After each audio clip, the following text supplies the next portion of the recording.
Assalamualaikum warahmatullahi wabarakatuh. Perkenalkan, saya Abdul Hadi dengan NIM 2230111040. Di sini saya akan sedikit menyampaikan tentang ilmu perteknik sipilan, yaitu ilmu pengukuran terhadap bangunan ataupun gedung. Teman-teman, ketika kita akan membangun sebuah bangunan atau gedung, ada beberapa hal yang perlu dilakukan. Salah satunya yaitu pengukuran ataupun pematokan. Namun sebelum itu perlu ada gambar kerja terlebih dahulu, baru pengukuran dan pematokan itu dapat dilaksanakan. Nah, berbicara soal pengukuran, tentunya alat yang digunakan itu dia bermacam-macam, tergantung metode yang kita lakukan. Nah, pada video kali ini saya akan bagi menjadi dua bagian ataupun dua metode, yaitu metode secara manual dan non-manual.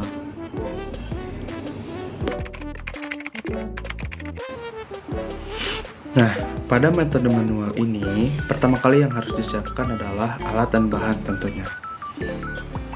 Yaitu seperti benang, patok dari kayu, palu, spidol atau pensil, waterpass, itu waterpassnya itu dia dari selang air ya teman-teman, dan meteran.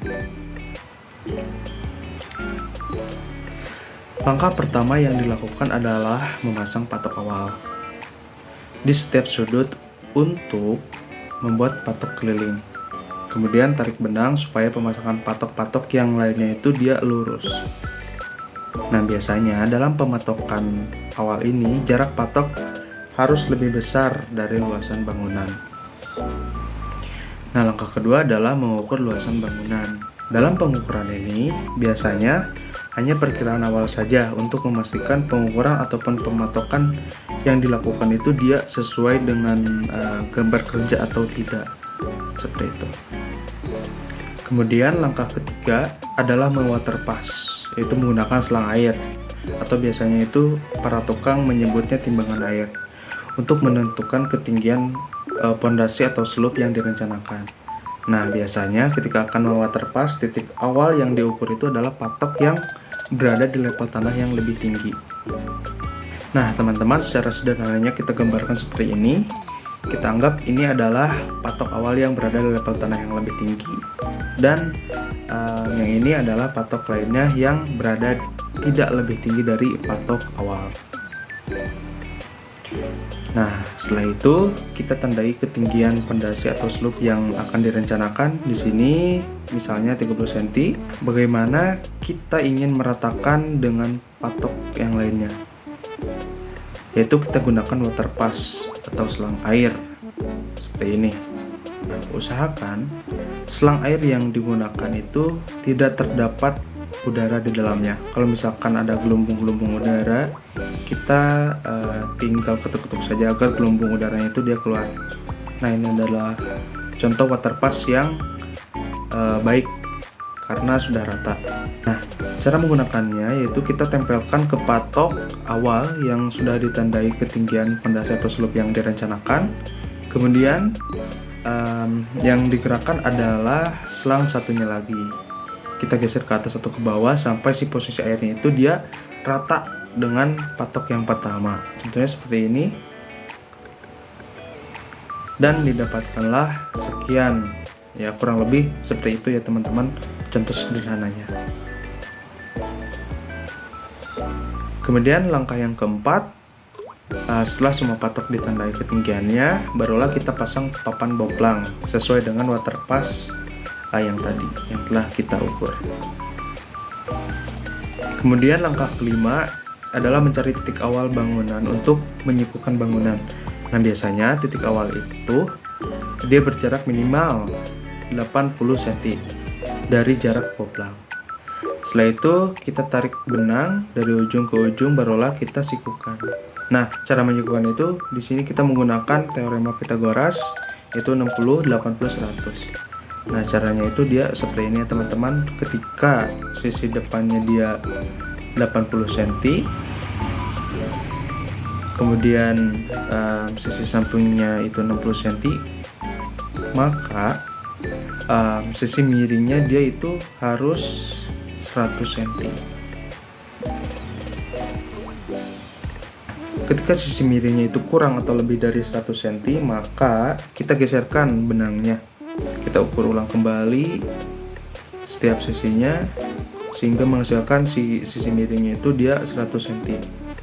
Nah, kalau sudah siku, kita tinggal tarik saja sesuai ukuran bangunan dari titik siku tadi.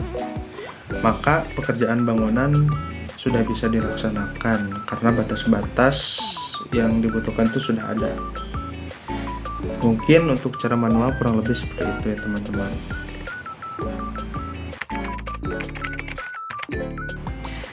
Pada metode non manual, ini dia konsepnya sama ya teman-teman, yaitu kita akan menentukan leveling untuk pemasangan boplang dan menyuguhkan sebuah bangunan. Nah, ada beberapa alat yang bisa digunakan seperti theodolit, water pass, dan total station. Dan dari ketiga alat ini, mereka memiliki fungsi utamanya masing-masing. Untuk theodolit sendiri, fungsi utamanya dia adalah alat untuk mengukur sudut vertikal dan horizontal.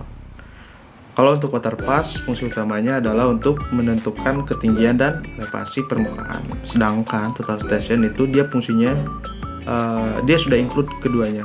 Namun pengoperasiannya itu memang sedikit rumit atau sedikit sulit.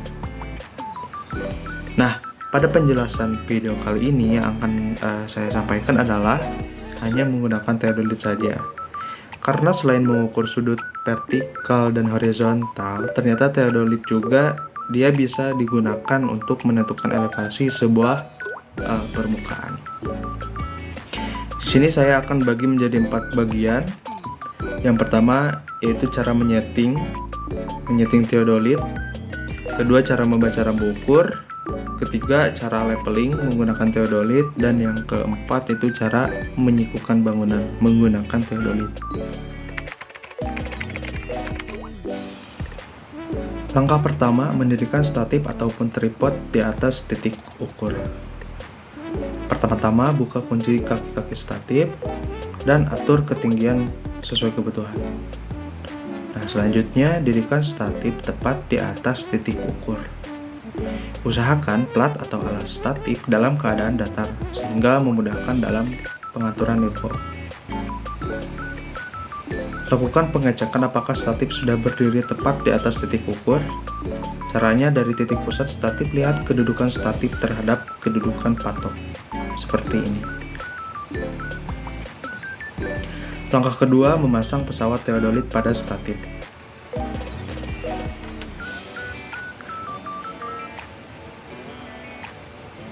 Pasang pesawat theodolit pada statif secara hati-hati. Satu tangan mengunci kedudukan theodolit pada statif dan satu tangan lainnya tetap memegang handle theodolit untuk mencegah theodolit terjatuh saat pemasangan. Langkah ketiga, mengatur centering theodolit.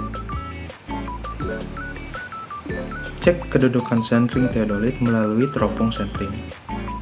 Jika centering theodolit dia belum tepat, maka tepatkan centering dengan menggunakan skrup ABC. Nah, contohnya seperti ini.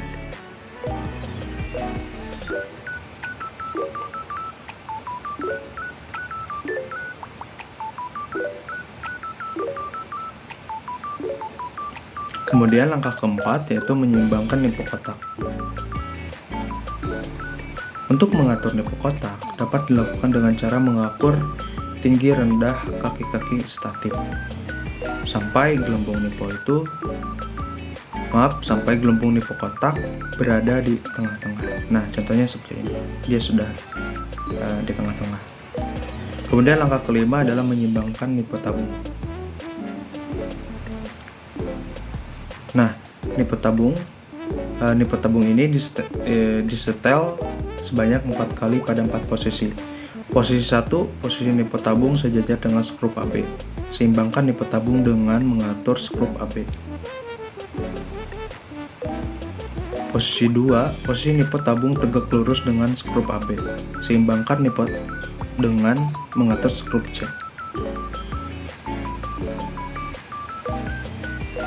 Posisi 3, posisi nipo tabung kembali sejajar dengan skrup AB. Seimbangkan nipo dengan mengatur skrup AB.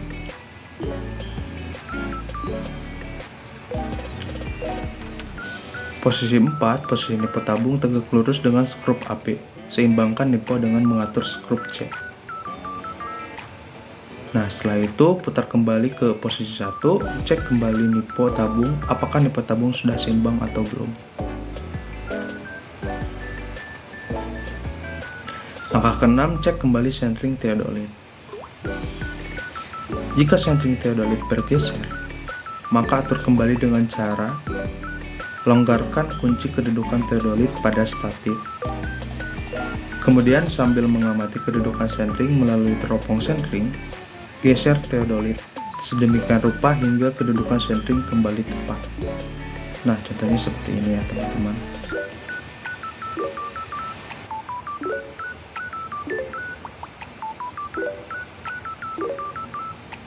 Kemudian langkah ke-7, cek kembali nipo tabung. Apakah nipo tabung bergeser atau tidak? Jika bergeser, atur kembali seperti langkah ke-5. Kemudian lakukan langkah ke-6 dan ke-7 sampai semua nipo seimbang dan theodolit siap untuk dioperasikan. Nah, baik teman-teman, sekarang adalah bagaimana cara membaca rambu ukur theodolit. Nah, bisa teman-teman lihat sendiri pada gambar di belakang saya. Itu sudah saya tandai. Yang pertama ada kotak kecil tuh yang di atas. Nah, sebesar itu dia besarannya itu 1 cm ataupun 10 mili. Kemudian kotak yang di bawah yang lebih besar lagi, dia besaran segitu tuh 10 cm ataupun 100 mili. Jadi pada dasarnya pembacaan rambu ukur ini dia sama seperti penggaris pada umumnya yang sering kita gunakan ya. Nah, sebagai contoh di bawah saya ada benang tuh, kita anggap itu adalah benang tengah yang ada di dalam teropong theodolit. Nah, si benang itu dia berada di area 0,8, cuman dia lebih 2 kotak kecil. Nah, kan satu kotaknya itu tadi 1 cm. Nah, dia lebih 2 nih, berarti dia lebih 2 cm. Maka ukurannya itu dia 0,82 meter. Atau teman-teman bisa lihat sendiri, itu 0,8 itu 800 mili plus lebihnya itu kan 20 mili. Kan satu kotak kecil itu kan 10 mili. Jadi plus 20 mili sama dengan 820 mm. Kemudian di bawahnya juga ada dalam satuan senti dan satuan meter. Ya, kurang lebih seperti itu cara membaca rambu ukur.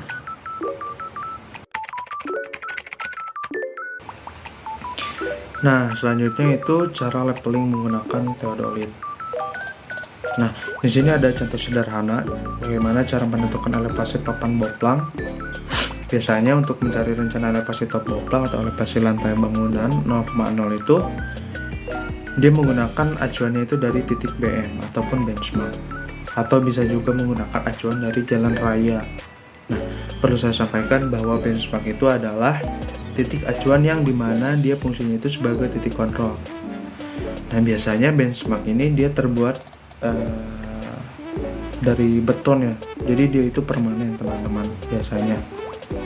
Namun pada contoh kali ini kita menggunakan acuan dari elevasi jalan raya itu sebesar minus 0,1 dari rencana top boplang 0,0, jadi dia turun 0,1. Nah, langkah pertama yang dilakukan adalah mendirikan theodolit itu sendiri. Nah, pada contoh kali ini theodolitnya itu dia didirikan di jalan raya. Nah, sebenarnya untuk mendirikan theodolit itu bebas ya teman-teman. Mau di lahan kerja ataupun di jalan raya itu sama saja. Yang terpenting adalah ada acuan rambu ukur yang berdiri di jalan raya. Nah, contohnya di sini adalah pada tiang satu itu tuh. Dia sebagai acuan. Setelah theodolit setting, asisten membawa rambu ukur di titik acuan jalan raya, kemudian tembak. Nah, misal di sini didapatkan benang tengah itu dia sebesar 1,1. Nah, benang tengahnya itu dia berada di 1,1 karena elevasi jalan rayanya itu dia minus 0,1. Nah, karena dia minus 0,1 maka nilai benang tengahnya itu dia harus dikurangi 1,1 dikurangi 0,1 menjadi 1,0, karena si jalan rayanya itu dia minus. Kenapa dikurangi? Jadi biar sejajar dengan top boplang yang direncanakan itu 0,0 teman-teman. Maka si titik acuannya itu 1,0. Nah, ini digunakan sebagai acuan nanti waktu membuat boplang. Setelah itu selesai, selanjutnya asisten pindah ke tiang boplang yang sudah dibuat. Kemudian tembak kembali. Nah, jadi pertama kali yang dibuat itu adalah tiangnya terlebih dahulu ya teman-teman. Nah, kita umpamakan ada tiang A dan tiang B. Jadi si papan yang itunya itu dia belum ada, jadi baru tiangnya saja. Nah, setelah itu asisten membawa rambu ukur ke tiang A, kemudian tembak, dan hasil tembakannya itu harus bernilai 1,0.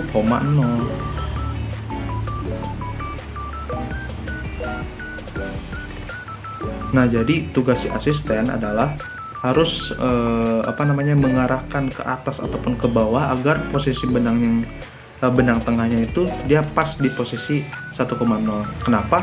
Karena kan tadi titik acuannya itu didapat 1,0. Ketika posisi sudah di 1,0, maka asisten dia harus mencoret di bawahnya rambu ukur. Setelah dicoret, maka si asisten pindah ke tiang B, kemudian melakukan hal yang sama yang dilakukan di tiang A. Setelah didapatkan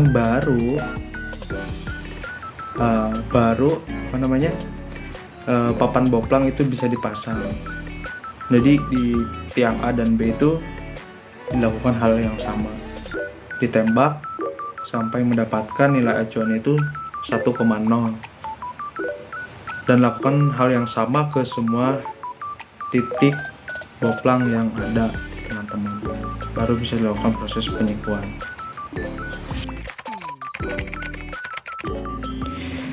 Baik teman-teman, pada bagian 4 ini adalah bagaimana cara mencari siku menggunakan alat teodolit. Nah, di sini saya akan mencoba menyampaikan secara teori karena menurut saya ini cukup mudah untuk dipahami. Oke, kita anggap di sini ada sebuah lahan bangunan. Kemudian langkah pertama adalah usahakan bangunan itu sudah dibuatkan sebuah boplang dan sudah dilakukan leveling. Nah, di sini sebagai simbol boplangnya adalah ini ya teman-teman. Strip-strip ini adalah sebuah boplang yang sudah dilakukan leveling. Nah, setelah itu langkah kedua adalah kita harus mencari titik awal. Nah, titik awal ini saya ambil contoh di sini. Nah, di titik awal ini kita dirikan teodolit kita. Kita dirikan, kita setting. Setelah siap untuk digunakan, kita harus menembak ke titik yang paling jauh. Nah, titik yang paling jauh adalah di sebelah sini. Kita tembak ke sini, tepatnya ke papan boplang. Kemudian asisten harus siap untuk memaku ya di atas papan boplang, paku di sini. Kemudian kita tembak ke paku ini, harus pas di tengah-tengah. Kemudian setelah di tengah-tengah, teodolit kita setting menjadi 0 derajat. Nah, setelah itu kita putarkan 90 derajat ke sini, ke sebelah kanan. Kita putarkan sebelah kanan, harus mendapatkan 90 derajat. Nah, 90 derajat itu berarti di sini ya teman-teman.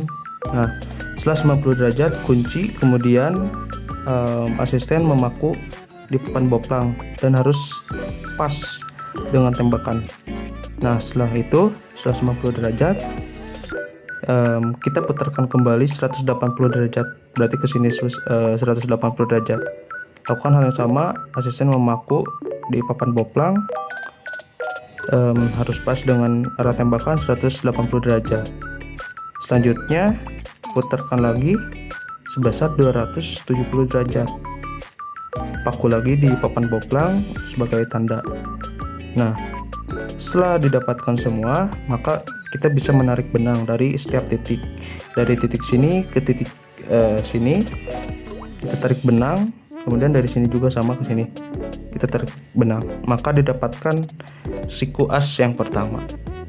Nah, selanjutnya adalah lakukan hal yang sama di setiap titik. Di setiap titik-titik ada. Nah, titik-titik ini didapat dari gambar ya, sesuai kolom, sesuai jarak kolom yang ada. Berarti dari titik ini kita ukur saja tergantung gambar rencana yang ada. Kita ukur misalkan di sini 6 meter mungkin ya. 6 meter berarti si alat pindahkan sebesar 6 meter, maka bisa dilakukan hal yang sama seperti di titik awal. Dan lakukan terus-menerus sampai nanti kita bisa menarik benang di setiap as sini. Ya, kurang lebih seperti itu. Baik teman-teman, mungkin untuk videonya cukup sampai di sini saja, dan untuk kesimpulannya silahkan teman-teman simpulkan sendiri. Dari saya cukup sekian, mohon maaf apabila masih terdapat banyak sekali kekurangan dan kesalahan dalam menyampaikan. Saya Abdul Hadi, terima kasih. Wassalamualaikum warahmatullahi wabarakatuh.